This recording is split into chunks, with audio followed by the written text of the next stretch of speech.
Elle pèse 230 kg, elle est anglaise et a vraisemblablement été tirée aux alentours du 23 juin 1944.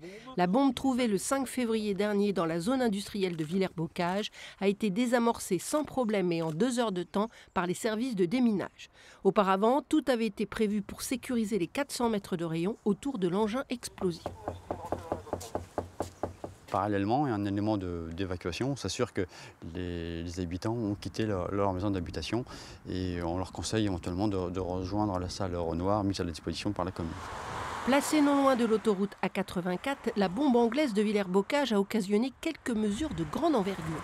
La bombe a été trouvée lors d'un chantier de construction dans un périmètre plutôt à l'écart de la zone urbaine de Villers-Bocage. Néanmoins, dans le périmètre, on a une vingtaine de pavillons qui sont concernés, donc qui ont dû être évacués. On a aussi l'A84 qui passe en bordure sud du périmètre, donc qui a dû être coupé entre deux échangeurs. Et également au niveau de l'espace aérien, il faut qu'on s'assure qu'on n'ait aucun survol pendant le travail des démineurs. Le désamorçage des bombes de la Seconde Guerre mondiale est chose courante en Normandie.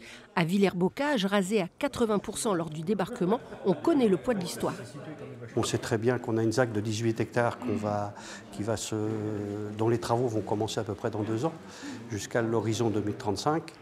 Donc c'est fort probable qu'un jour ou l'autre, lors des travaux, on se retrouve encore avec un déminage de bombes à effectuer.